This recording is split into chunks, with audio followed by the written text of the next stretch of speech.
FBI.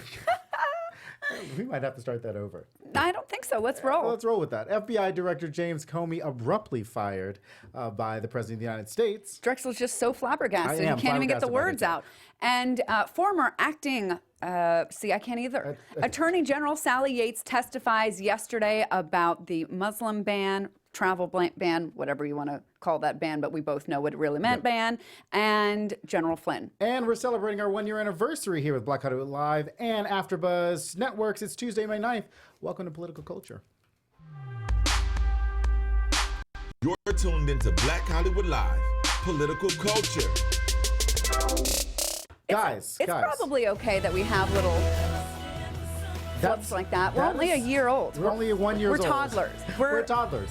When we walk, we look drunk. That's exactly how we look coming into this. Welcome to Black Hollywood Live. It's just a crazy day. Political Culture here at AfterBuzz Studios. I'm your host, Drexel Hurd. You can follow me on Twitter and Instagram at Drexel Hurd. And I am Chelsea Galicia. Follow me at Chelsea Galicia on Twitter. And you can follow AfterBuzz TV at AfterBuzz TV on Twitter and Instagram. And leave comments in the chat room.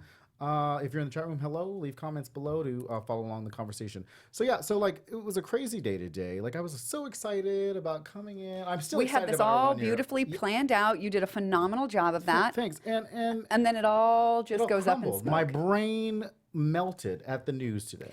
How are we so shocked, actually? I mean, because everybody is.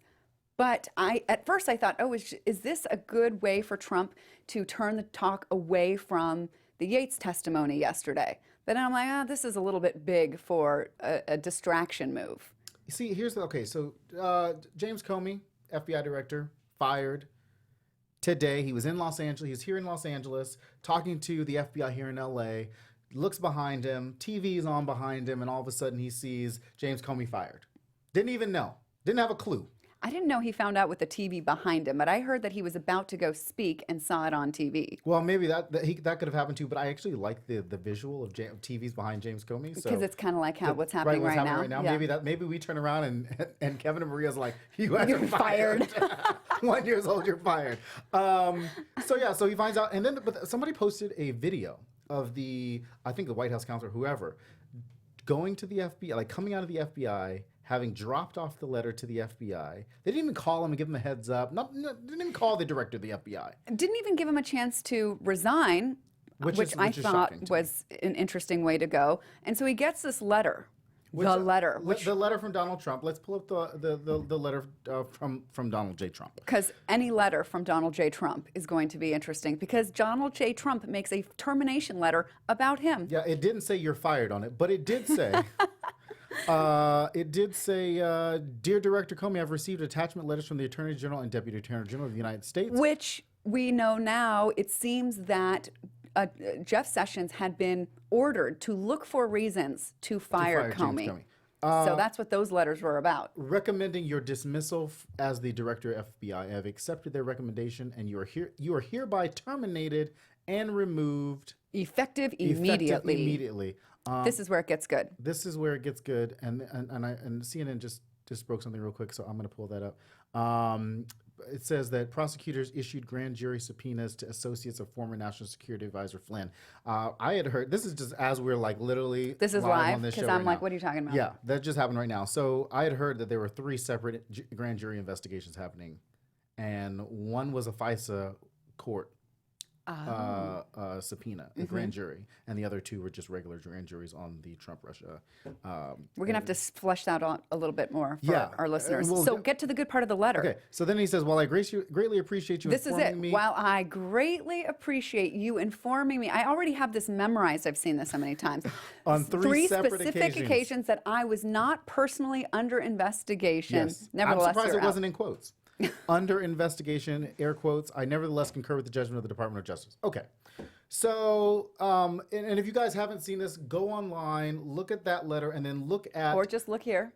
Well, look at that, yes. And if you're listening, you can look on YouTube. The letter from Attorney General Jeff Sessions was like 2 or 3 paragraphs. But the letter from Deputy Attorney General Ron Rosenstein, who is taken over the Trump in any investigation into Trump collusion, because Jeff Sessions has recused himself, Right. wrote his memorandum And with this like guy, as 10 I paragraphs. understand it, has been pretty like nonpartisan, straight shooter. So this is And you can kind a of bit tell that odd. in his letter, that he's like, here's what you did. And we were reading this at the top of the show. So there's a couple of places in the letter that are striking to me when it comes to, everybody's looking at this, and I know you asked about it, like where in the letter did they talk about being unfair to the Clinton campaign? Because that's what the word was initially, that's why Comey was fired, because he misrepresented what happened with Huma Abedin's emails forwarding to her then husband, Anthony Weiner,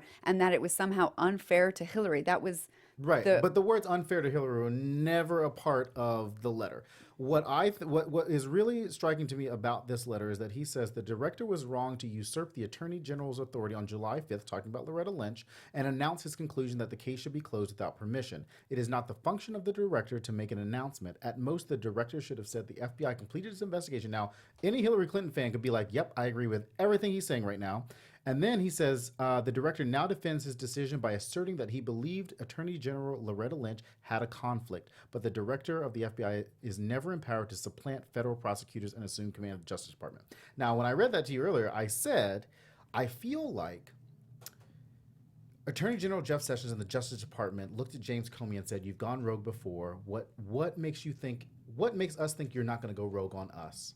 And now we have a problem with you making that determination. It was kind of like that reverse, and we're going to talk about Sally Yates here in a little bit. It was kind of like that reverse John Cornyn, Ted Cruz conflict, a conversation where Sally Yates made a decision that the OLC said and reversed that and was like, no, we're not going to do that. I feel like James Comey was setting himself up in a way that the Justice Department was like, wait a minute, you fall under the Department of Justice. Whatever the Attorney General says, you probably should be going with. But instead, Jeff Sessions felt he was about to be disrespected, outranked, or that he was about to go over his That's head. just the way that I look at it. Mm-hmm. And if anybody, there was one part. There's another more obvious thing that most everyone else thinks it's about.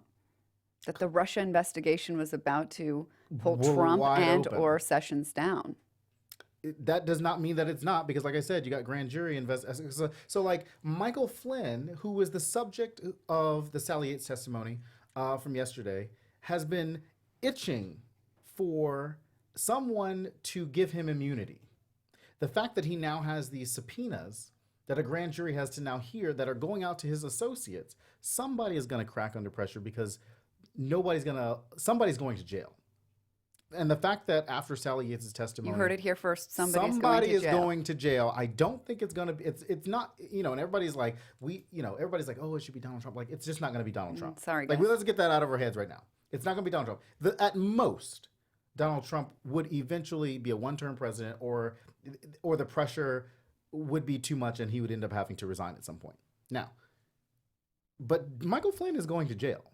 Oh, I like this. You know what I mean? Like, it's the ultimate irony, because I love it when people are so like, lock her up, and then because their hatred is so outrageously over the top towards a human being that they want a certain punishment or a certain thing to happen to the other person, that underneath that it's got to be something that they're trying to cover up their own evils. Right. Yeah. Michael Flynn is going to jail. But I do want to, on a more serious note about this firing. I don't know how it gets more serious. Because Michael Flynn's going to jail. That's happy times for a lot of people. But on the other side of that, James Comey's firing, and people should be very concerned about the way that it went down, is because now Donald Trump has the opportunity to appoint his own director of the FBI.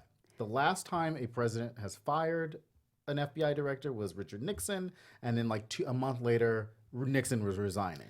Okay, well, let's break this down a little bit, because it's trending on Twitter, Nixonian. Everybody believes that this move is Nixonian. And then the Nixon Library came out to say that Nixon never actually fired the Attorney General, just other members of the Department of Justice. So it is Nixonian-esque, but not quite. If you're watching Fox News, then you would have thought that James Comey resigned today, and he did not. Right. That was a really weird little lower third that they had prepared. And was it live, or that was just... It was live. That's how people... And nobody fixed it. I don't know if anybody's fixed it since then. I'm sure they have. I'm sure people have been calling in but he got fired. Fox News, what are you lying about now? Or maybe they had a heads up that Comey was about to go down, but it was presented as we're going to ask for his resignation, and so they had prepped it that way. But why embarrass the network like that? Like, why? Because maybe originally they were going to just ask for his resignation. But he was all the way in Los Angeles. What were they going to wait? Like, I don't know. There was this- some reason that they hurried it up. I mean, it was effective immediately. It wasn't like, hey, come back to Washington, clean out your desk. I know. That's Like, why I'm thinking that there was something, perhaps the breaking news now, they knew was coming down the pike, where they wanted to oust him right away, Right. not wait for this nice-looking resignation thing like they did with Flynn. Right. Because, I mean, I don't know how I'm going to assume that effective immediately means he cannot even get back into the building. I don't know about that. I mean, Well, that's probably like escorted. escorted throughout the building. Can't even take your laptop with. Can't even take your personals. They'll send it to you in a box. Say goodbye. You know, like I feel like that's what's gonna happen. Like, don't go looking. Don't go trying to take stuff and then write a book about it or like make us look bad. And somebody said to me today, like, our people have been saying like James Comey is going to. Is probably pretty vindictive, and he's probably going to come out with all of this stuff. I don't think that's going to happen. The only person who is the only person who would do that is Michael Flynn. You know what I mean? Like James Comey's probably like, you know what? I did what I thought was right, and here I am, and the Justice Department can crumble on its own. I just don't think he's going to help or hurt anybody. Like, he's not going to help anybody. He's certainly not going to hurt anybody because he didn't do that. He's going to be asked to testify somewhere along the lines. Yeah, Democrats are going to pull him in. And they're going to have to go into closed door session. And he's going to have to give something up. Or he's about to get a subpoena. And that's what's going to happen. So now the big question, what happens to the Russia investigation? And one of the reasons that people think, this is not about the email situation, that Comey's firing is directly because Comey was on the precipice of bringing down anybody in the Trump administration with the Russia ties because of the Russia investigation, and that he's trying to prohibit that investigation from going forward and trying to sink it. So now the big question is, what happens to that investigation? But that's what I'm saying. These subpoenas that just came down are directly related to Michael Flynn, who's directly related to Russia investigation. So I don't think that train is going to stop now that subpoenas have been issued. Probably what they tried to do in stopping it. But before a new FBI director is named and appointed, you think there will be finally what, our friend Representative Eric Swalwell came on our show or Skyped in our show to say we need an independent special prosecutor, special committee, and now even some Republican senators and congressmen are on board with that idea. 4 that I have heard of. McCain. Burr. Ben Sass has been out there talking about it. Corker. Yep. And then I don't remember how to pronounce his name, but a Republican congressman from Michigan. I don't know. Amash? Is that how you say? I don't know. I don't know. But I imagine that by morning, some of the more moderate Republicans. Collins and actually, the Murkowski. Republican from Michigan is a member of the Freedom Caucus. So, sidebar for 1 second, because no. We'll Please talk sidebar. about Trump care in just a second, because David Bratt came out, who's a member of the Freedom Caucus, and basically was like, if the Senate touches this bill, even one word.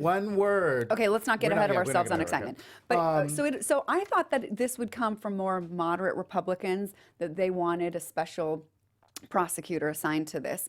To see that it's coming from a Freedom Caucus member was interesting to me. So I think by morning, I'm going to make a guess, there will be a dozen more. Yeah, that's a good. A dozen total that will be calling for a special prosecutor. And like I said, I think that when polling starts to trickle out as we get closer and closer to the midterm elections, as we get closer, maybe in the next couple of months, Republicans will have to make a determination in their town halls. They're already getting hit on Trump care. The fact that they could be getting hit on trust issues from their constituents, not only not trusting them that they're doing what's in their best interest for their health, but for their for their safety. This morning, I thought that the Republican Party could be very well branded as a party of betrayal, just based on what they did with health care. But now, if they refuse to do anything about the Russia investigation and they fail to appoint a special prosecutor, they will look like the party of betrayal. Yeah. And the other side of that is Democrats cannot make this just the central issue. As much as I want this to be the downfall of Donald Trump, the downfall of the Republican Party has got to be on issue after issue that, yeah, you're going to talk about healthcare. We're going to talk about why our plan is better. Not necessarily just Obamacare, but how you work to improve Obamacare, how you work to pragmatically get to single payer, how you work to. Oh, I like the sound of this, Drexel. But this is stuff we've been saying for a long time. It's not like I still get excited about it. It's not like let's write a single payer bill right now. It's how do we make that happen? Speaking of, I believe. Well, we're going to get to who our favorite politicians, but Senator Sanders is going to unveil his tomorrow. I wonder if this will be pushed back because we got some national security issues happening. Yeah, things that Bernie never talked about. I'm just kidding. I just wanted to throw that out there. Drexel. Speaking of national security issues, yesterday, let me just back up. Rewind. Yes, we'll continue to follow the developments of what happens with James Comey and now the subpoenas that are coming down. But speaking of testimony that happened, former Director of National Intelligence James Clapper visited senators and senators on the Crime and Terrorism Subcommittee yesterday. But all eyes were on former Acting Attorney General Sally Yates. Here's a look at an exchange with everyone's favorite Senator Ted Cruz yesterday. That was very sarcastic, just to be clear. It says, quote, whenever the president finds that the entry of any alien or of any class of aliens into the United States would be detrimental to the interests of the United States, he may, by proclamation and for such period as he shall deem necessary, suspend the entry of all aliens or any class of aliens as immigrants or non-immigrants, or impose on the entry of aliens any restrictions he may deem appropriate. Would you agree that that is broad statutory authorization? I would, and I am familiar with that, and I'm also familiar with an additional provision of the INA that says no person shall receive preference or be discriminated against in issuance of a visa because of race, nationality, or place of birth. That, I believe, was promulgated after the statute that you just quoted, and that's been part of the discussion with the courts with respect to the INA, is whether this more specific statute trumps the first one that you just described. In the law and politics is as close to a mic drop as you will ever get. Right. She said, actually, I was prepared for that one question, Senator Cruz. I mean, she made lawyers proud. Like I was proud to be a lawyer in that moment, and I mean, just a phenomenally composed, intelligent, articulate woman under fire. Right. Just held up unbelievably well with just smart, articulate facts, laws, and intelligence. And a rebuttal. And I don't want to listen, Senator Ted Cruz is super constitutionally, like he is a constitutionalist, probably not as great as Barack Obama was, but like he claims to stick to the Constitution, know the Constitution, understand it, understand the law. He came from Texas. He was a lawyer, Texas lawyer, stuff like that. So like not to take away from his accomplishments as a Texas lawyer, but if you're going to go up against somebody and claim a statute, you better say the whole thing. Mm-hmm. You better at least give some don't pick and choose. And that is a lesson. But that's what lawyers do. Right. That's what we are trained to do. Pick and choose. Exactly. Right. And so he probably knew about it, but he was just banking on the fact that she may not. Didn't. And that's we've learned, when you do long testimonies, maybe like 11-hour testimonies or, like the 5-hour testimony yesterday, women come prepared with a lot of facts. And in this case, Sally Yates proved that she did. Are we also going to talk about, who was it that asked her about her ability to go over John Trump's Cornyn. Yes. John Cornyn had another exchange. We didn't pull it up, but you can find it on YouTube. Had a testy exchange about whether or not, and this goes back to what we talked about with the Rosenstein letter, which was who has the authority. Like his question was, who appointed you to the Supreme Court? She got asked that twice yesterday. Supreme Court to the Attorney General. No. The question was, who appointed you to the Supreme Court to make that constitutional decision on whether something was constitutional or not? And she was like, that's like, my job is to protect the Constitution. Right. She pointed out that you, Senator, she said, amongst others, asked me if the president tried to implement something that was unconstitutional, would I stand up to him? I told you and others that yes, I would. And so that's what I did in this situation. And this is why Donald Trump was so afraid of Sally Yates, like, testifying today. He even tweeted right before she came out there and said, ask Sally Yates under oath if she knows how classified information got into newspapers soon after she explained it to the White House counsel. There's two problems with that. First of all, Donald Trump probably shouldn't be, no president should probably be witness tampering. That's a federal How crime. do you mean witness tampering? Just mean like, I'm sorry, witness intimidation, which is not witness tampering, sorry. And two, we now know that based on Sally Yates' testimony, that she went to the White House counsel and everybody else did too. So there was a lot of other people who knew what was happening out. So he basically singled out Sally Yates to make it look like she was the one that was leaking classified information. Just like he thought that Barack Obama was wiretapping him. Like, somebody has got to, like, I know we say this over and over again, but somebody in the White House has got to start, like, taking this man's social media away from him. Muzzling his thumbs. I mean, even today, and I didn't put it up. Oh, but that's like, muzzling his thumbs. That could be like the thing that saves us all. Muzzling his thumbs. Yeah. Yeah. He actually changed. You guys have to look at his Twitter, but he actually changed his Twitter banner to the tweet. Like, who does that? Like, what? Where are we? Well, the other thing that was interesting about that tweet is that it had quotes around no evidence. Yeah. So it was like he was trying to As if cover we up the find truth by something. telling the truth. Right. I don't understand the way that man's mind works. It is a twisted one. But it doesn't. It does not work. So I probably shouldn't try and figure out how it works. A couple of big things that we learned yesterday was that Yates says that Flynn. We learned very quickly, breaking news right before she went out there, that President Obama warned Donald Trump about Michael Flynn. Bingo. Number one. Trump knew that Michael Flynn was a problem. But if we listen to Sean Spicer, press secretary, he said, well, but if Obama was so concerned about Flynn, why didn't he revoke his security clearance? Yeah, that's why he fired him. And I think what Sean Spicer was actually talking about was the fact that Michael Flynn kept a little bit of security clearance post-firing. But I don't know, somebody will have to correct me on that, because I think that's what I heard, that he kept a little bit of it. But I also don't think that the White House wanted to go, like, Barack Obama talked a lot about smooth transition, talked a lot about making sure that the next president could get exactly what they wanted. He probably said to Donald Trump, look, I don't think this is a good idea. This is not going to be good for you. You know, take it for what it was. Sean Spicer says, hey, that was just Barack Obama being He thought it was in jest. He thought it was in jest. In jest. Mean to Flynn because Flynn had been so, I guess, mean to Hillary. Yeah. And now we see what happened. And so basically, Sean Spicer admitted that the Trump White House hasn't really vetted their people and relied on the vetting of the Obama administration. Right. Which, as I understand it, is not normal. That Never each normal. administration does their own vetting. But I mean, it should be a double vetting. Like, outgoing administration does some vetting, incoming administration does some vetting to make sure that everybody's on the same page, that the Republic is not going to be in trouble. Sally Yates also said that she believed, and this was the conversation that she had with the White House counsel, that Flynn was susceptible. We're only 1 year old. We're barely learning how to say some words.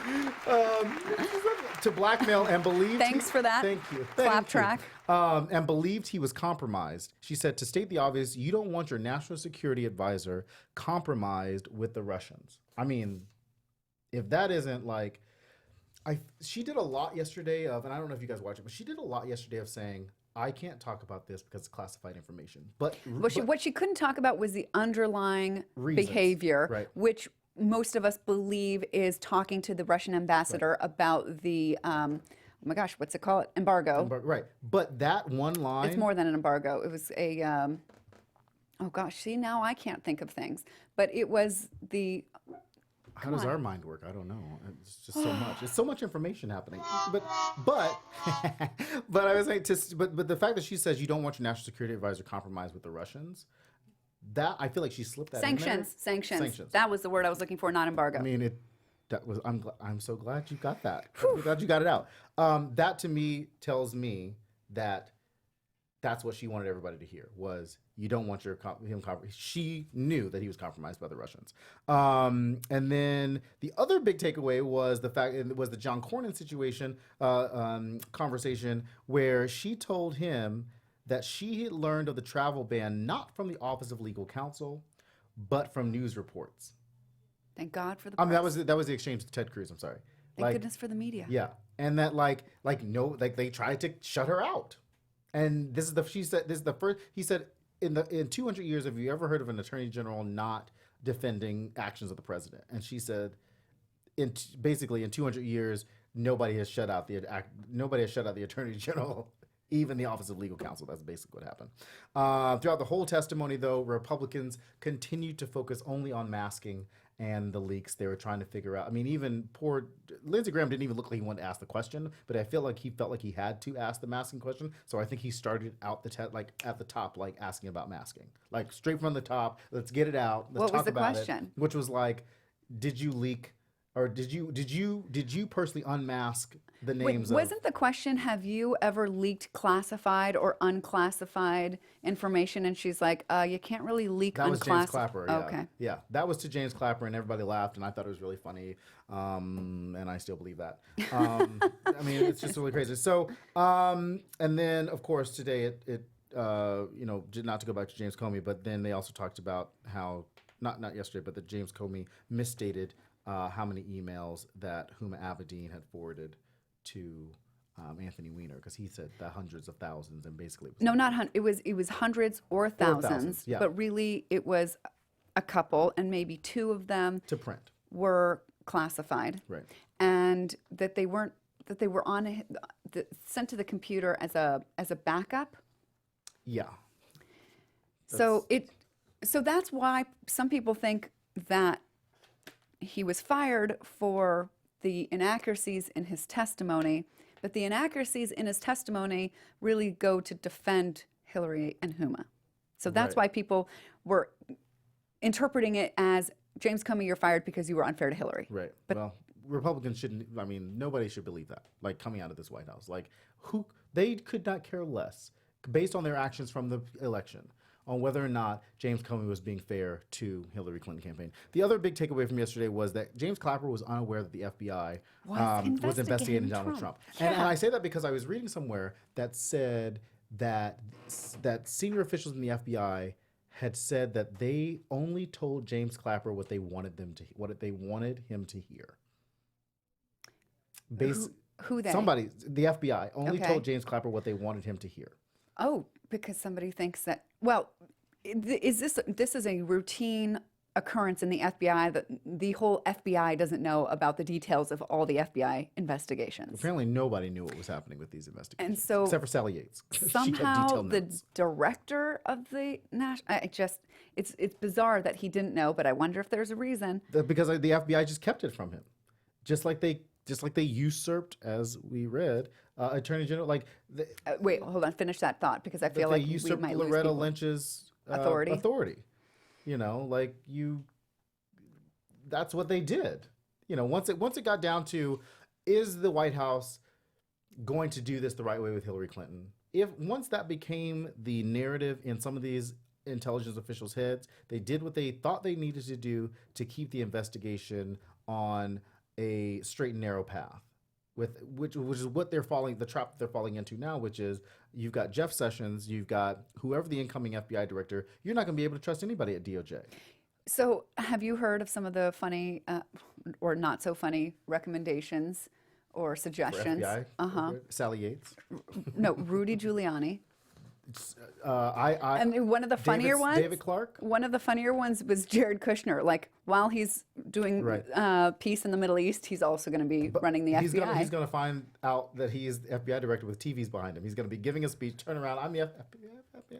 That's how it's Right. done. I thought that was the funniest thing that I saw about it. Jared Kushner has a new That's job. very funny. So take a look at some of the testimony yesterday from James Clapper and Sally Yates. I Because don't know there's if a people lot- find that as fascinating as we I do. mean, I watched the whole thing.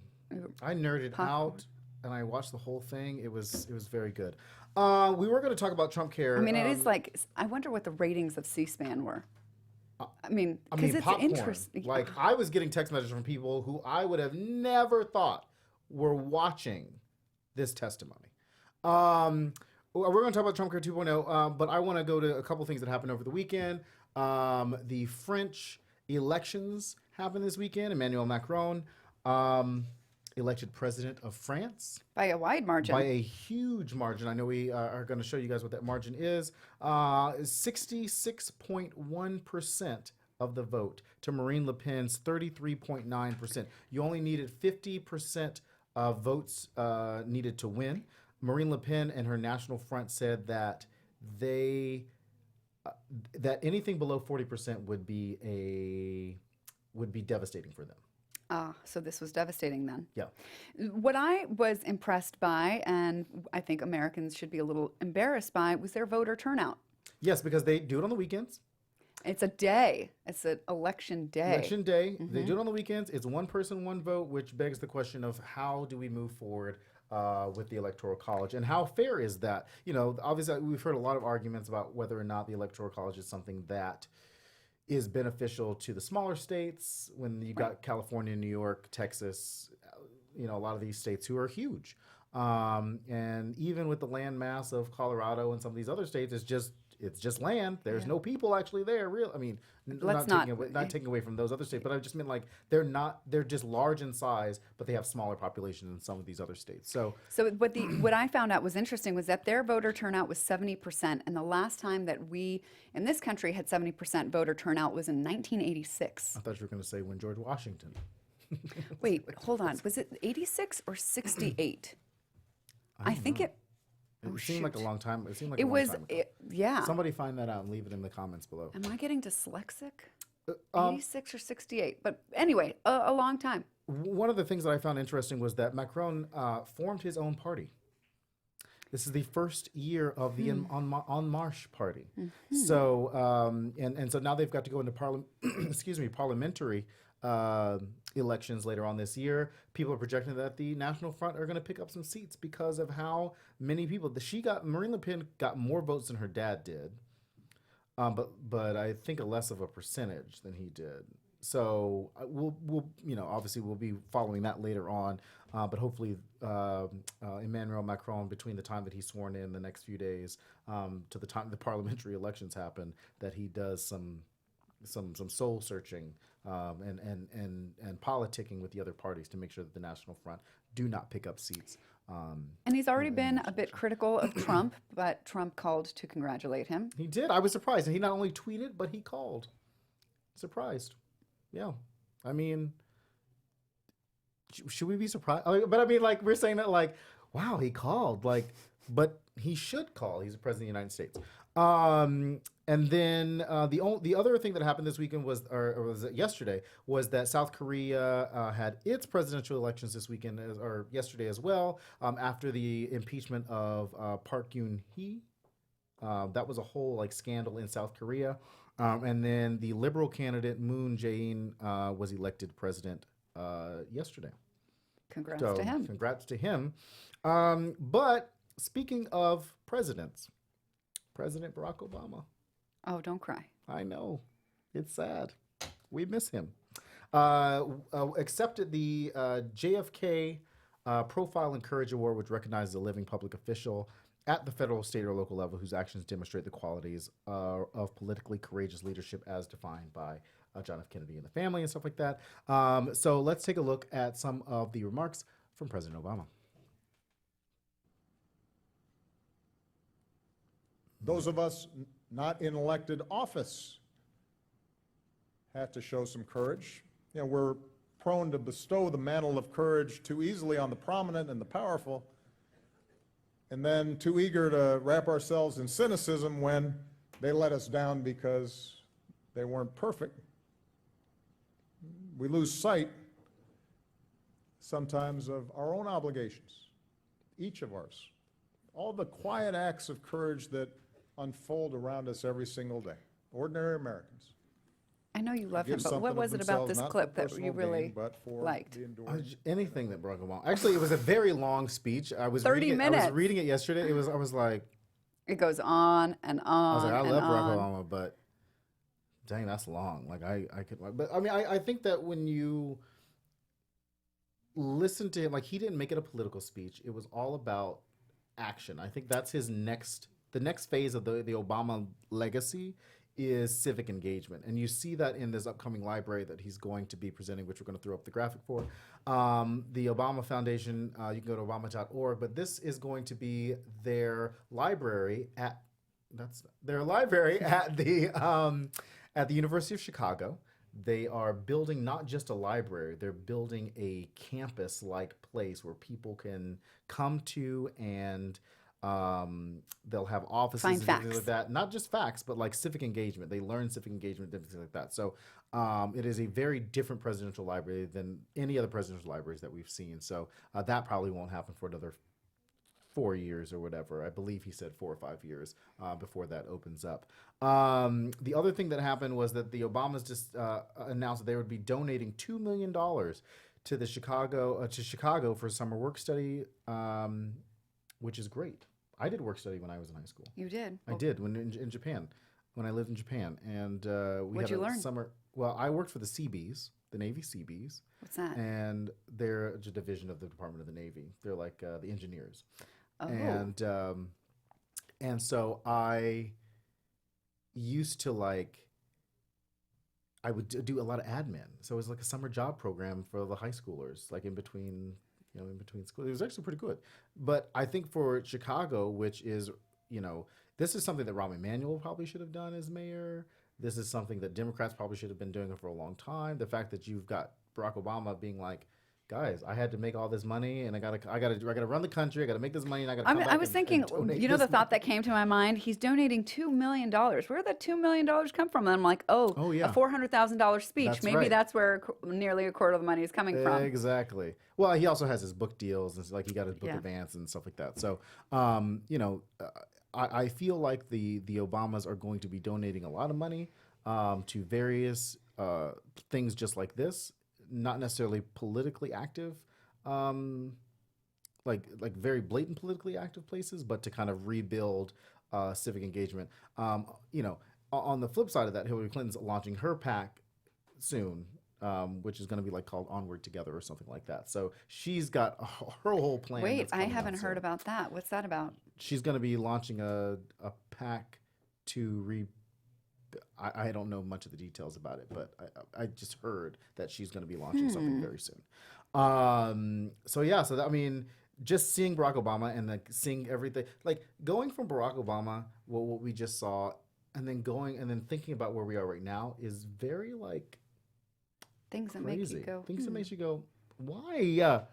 Well, Drexel, Why did kind we of know get why. into this? Why do we put ourselves into this? I mean, we can do an crazy entire situation? show on why. We could do a whole what do they call those things? A breakdown of the 2016 election, which we will not do because we will not rehash. But what we will talk 2016 about yes, is the last year yes. of you being the top man on this show. Oh, well deserved. I know. Yes, yes. Yeah, it's our 1 year anniversary today. So thanks to Kevin and to Maria and to Daryl and to Jesse for giving us the platform. We started this year. We've done 108 shows between the time that this show started, which was called Black Tea Party before I got on here. And then Drexel's like, I can't do that. I literally said I cannot have a show called Black Tea Party. I was like, it would just confuse too many people. And then we changed the name to Political Culture. We started out with Elena Filion, who is still here at AfterBuzz, and B. Sorrells, who's doing great things in DC right now. And yeah, that was 1 year ago. Within the past couple weeks, so we're just celebrating our 1 year today. We started out with Lindsay Horvath, who is the mayor of West Hollywood, when we changed the name over from Black Tea Party to Political Culture. And since then, we've had actors and actresses, and some of our favorite AfterBuzzers here: Julian DeJark, Scott Moore, who did Trump vs. Hillary with us, Michael Rippey, James Lott Jr. So a lot of people have been through here. We've had a lot of different guests. So it's been a really, really fun year, and we are only getting better with this show now that Chelsea has joined. Thank you. That's very sweet. It is, I was like, who? This is like Ryan and Kelly up here, or Mika and Joe, except we're not engaged. We're not engaged. We're not getting engaged. She got a man. I got a man. We're good. We're not doing any of that. I knew that had to come up somehow today. I'm like, how is it going to happen? Yeah. How is it going to Yeah. happen? Okay. But I'm glad to have you here, and I know that Thank you. we So grateful for the opportunity. and just a shout out to Melinda Hale, who sings our theme song for the show, Stand, which you can find on YouTube as well. But we get a chance to talk about some of the favorite episodes from the past year. Let's do it. March 21st of this year.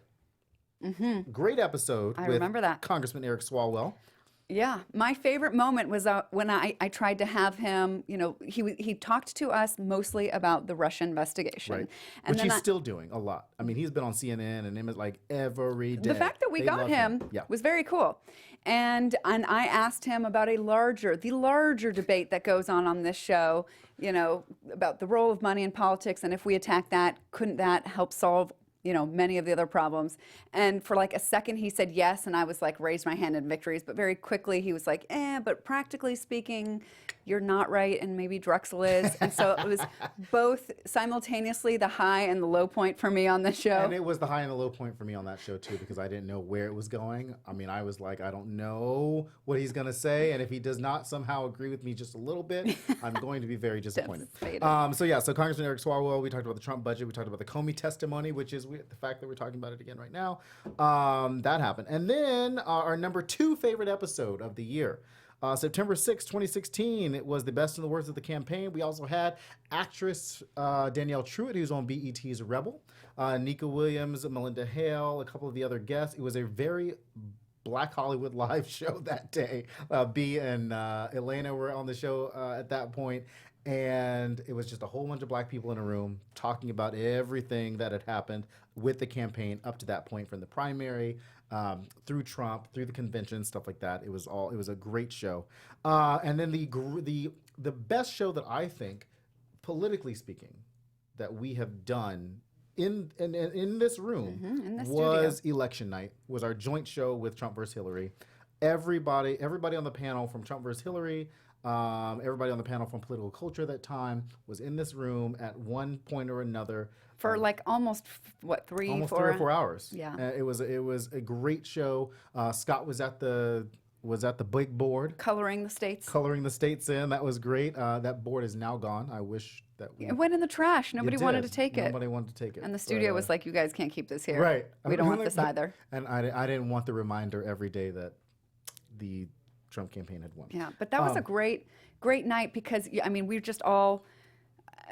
There was no way to prepare for that, right. and there was no way that we could have been prepared for the monumental sort of results of that. And I mean, you watched our faces. I mean, mine were probably just not hidden at all, because I really was drinking wine live, because I saw what was going down. Although I still had this one map that showed Hillary winning, even if all these states turned red. Right. And it was only after we had to go off the air, because the studio was like, you guys are done, we're closing down, that like a state went to, like Wisconsin or something, went to Trump, and that was a state on my map that had to go blue, or the show was over. And so yeah, that's how it happened. Had to go blue, and who knew what would have happened? So when we ended the show, people were like, oh my God, this is looking terrible. But I had that one map, and I was holding on to hope. Right. And so I was just kind of, Yeah. slightly drunk and happy, thinking maybe this, is not going to turn out this way. But just live on the show. I mean, just We a were moment that we surprisingly- hopefully never have to relive again. No, something like that. not for another 4 years. We were surprisingly calm that night. A couple of our favorite notable interviews. And I was, because I was buzzed. But yeah. Interview with Roger Wolfson.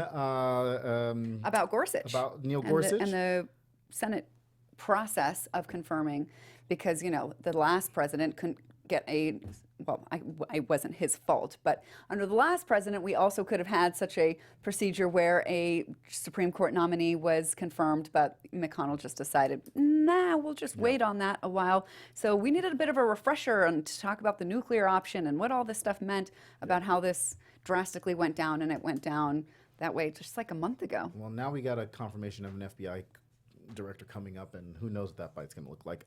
Third presidential debate was also a favorite of ours, and the interview with Sarah Lerner from Hellbent Podcast, which I will be on Hellbent Podcast in August. We've already scheduled Whoa, that. they must be busy, or you must be busy. August. I got a lot of stuff to go, and then I know they've got a lot of stuff going on. So I was like, yeah, well, I'll be there in August because I got to fly a couple places.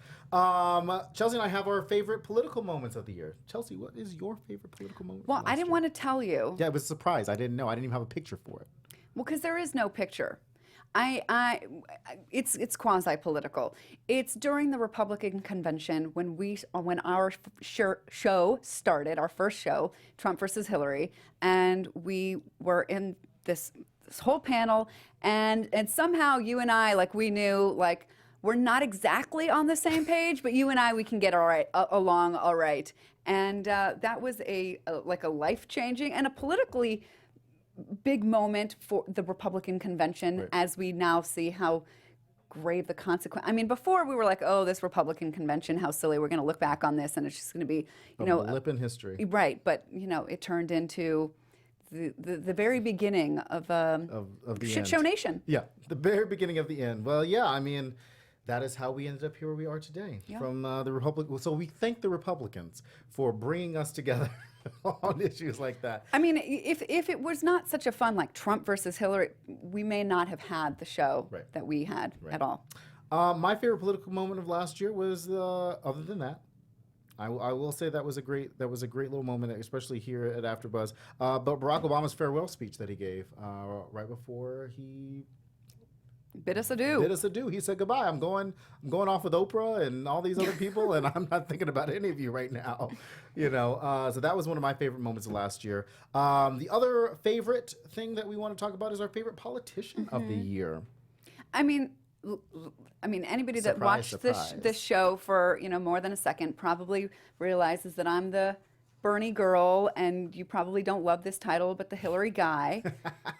So mine has to be Bernie Sanders. Oh, well, you're going to be really surprised with my politician of the year. I mean, I can't imagine that you would select her as your politician of the year. No. Had she won, I probably wouldn't select her. Well, yes. I mean, I feel like I'm sure there would have been the obvious choice would have been Hillary Clinton as the favorite politician of the year. However, I reached across the aisle for this one as my favorite politician of the year. Ben Sasse of Nebraska. I don't even know who this guy is. He's the junior senator from Nebraska. He's one of the few Republican senators who are doing due diligence to find out the truth of what has been happening. He has been doing his job as happening a check where? With respect to Donald Trump and Russia and everything like that. He is the only Republican senator who is doing his job to check and balance this administration. Oh, okay. And he has been doing that from day one, and he continues to do that even up to last night. You are up to right. yesterday. I am very surprised. And so yeah, he is my favorite politician of the year because of that. There are obviously plenty of Democrats who are my favorite politicians, but that would be very obvious. But he is one of the few people that is doing his job in the United States Senate right now. So we'll have a lot of different guests coming up on the show soon. We've got a lot of Democrats here in California in a couple weeks. Next week. Is it next week? I will be in next week, right before we leave. Next weekend, I will be in Sacramento. For the Democratic Convention, California Democratic Convention. So I will have some stuff to bring back the following week. But yeah, it's been a really great year for us here at AfterBuzz. Chelsea and I have a lot of things planned soon too that we are hopefully very excited to talk about in the next few months, and we'll be reporting on that. But like I said, we will get back to you guys on that. But before we go, we got Oh no. I got chocolate cupcakes for us. Oh, yes. Yes. Birthday cupcakes for us. Happy birthday to us here at Political Culture. Do we do cheers with cupcakes? No, what do we do? Because then I will eat that whole thing. Thank you to B and Elena for being great partners at the beginning of this show. Before we go really out. Good. We've got to go out quickly. We got to go out quickly. And look at the layers of this. This is good. delicious. I mean, it's good, gluten-free Trader Joe's cupcakes. You did not. Let's take a look at how we started, and we'll see you all again next week. It's Drexel Hurd here in the studio with Black Hollywood Live's Political Culture. At the top of the show with Justin Timberlake's Can't Stop This Feeling. You can follow me at Drexel Hurd. hi guys. I'm Elena. You can follow me at Hey It's Lay. What's going on, guys? You can find me at B. Sorrells. And we've got our special guest in the studio, Councilman Lindsay Horvath. Thanks for having me. You can Excited follow to be her here. at Lindsay P. Horvath on Twitter. I follow her all the time, and she tweets a lot. She actually tweets more than I do sometimes. That is saying something. Your Twitter a little bit. All right. After finals, I couldn't find anything besides Cavs. I was like, okay. Lindsay is from Cleveland, so obviously she had a great week last week. Sunday. At least, or Sunday, great week Sunday. It was a very good Sunday. It's a very Did you good cry? Sunday. Oh my God. I was like, I was on the floor. I was bawling.